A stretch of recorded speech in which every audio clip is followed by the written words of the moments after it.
Resumen capítulo 50 del libro Libertador. Entre trampas. Todo el tiempo que Jesús pasó en Jerusalén durante la fiesta fue seguido por espías.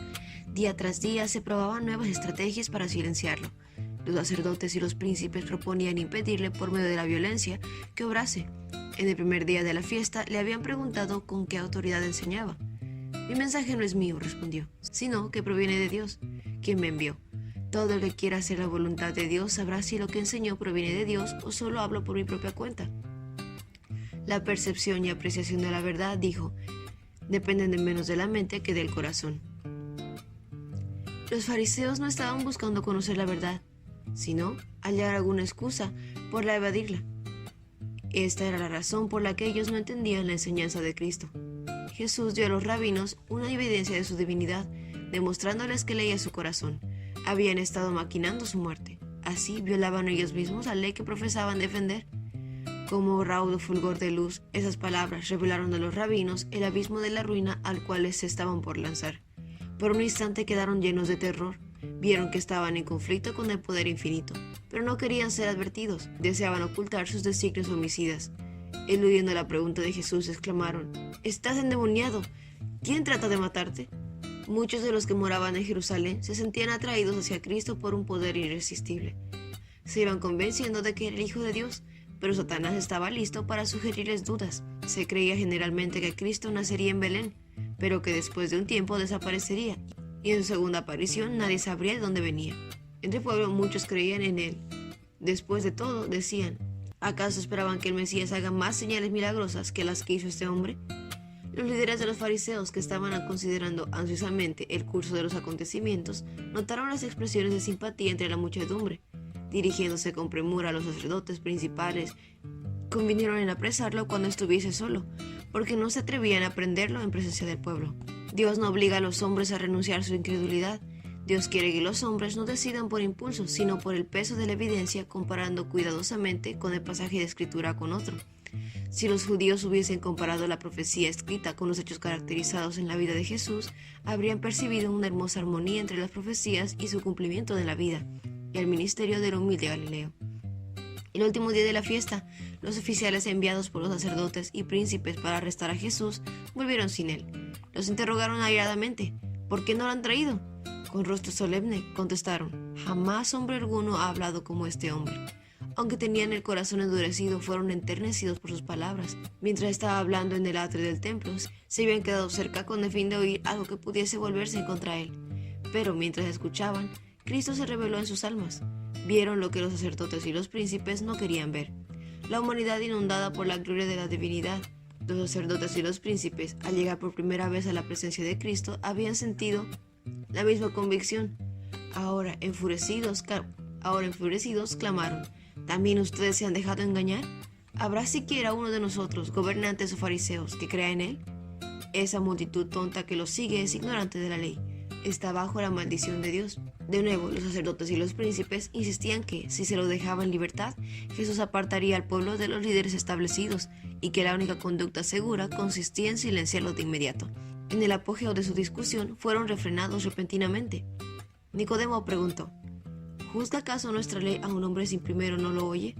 ¿Y sabe lo que ha hecho? El silencio cayó sobre la asamblea. No podían condenar a un hombre sin haberle oído. Los altaneros príncipes quedaron asombrados y enfadados de que uno de ellos mismos hubiese sido tan impresionado por el carácter de Jesús como para hablar una palabra en su defensa. ¿También tú eres de Galilea? Estudia las Escrituras y compruébalo tú mismo. Jamás ha salido un profeta de Galilea.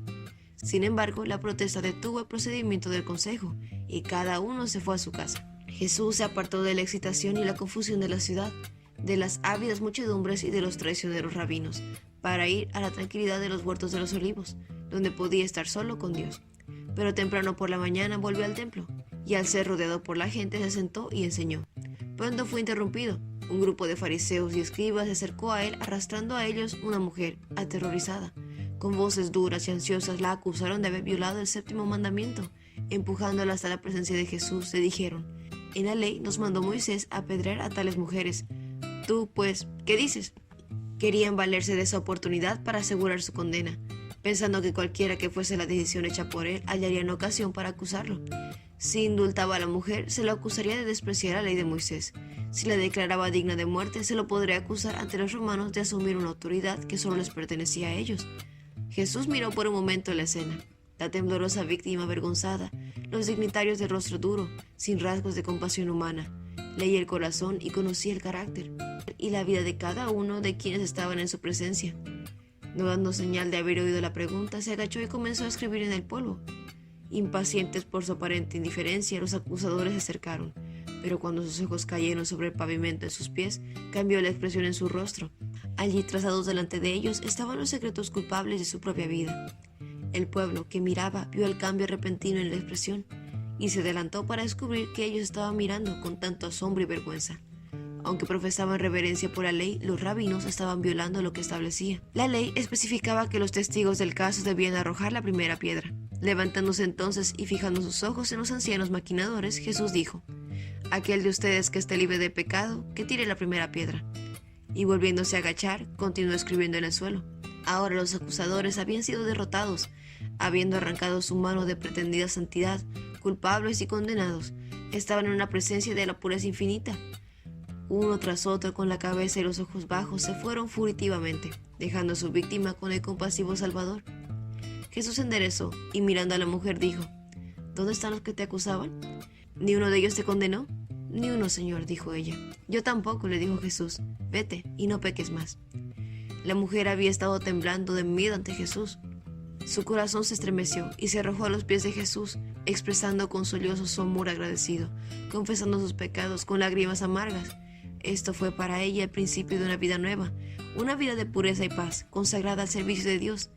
Al levantar a esta alma caída, Jesús hizo un milagro mayor que al sanar a la más grave enfermedad física. Curó la enfermedad espiritual que es para la muerte eterna. Esa mujer penitente llegó a ser una de sus seguidoras más fervientes. Y ese fue el resumen del capítulo 50 del libro Libertador. No olvides compartir este resumen con tus compañeros de clase o con otras personas que tú creas que puedan necesitar este video. Nos vemos la próxima.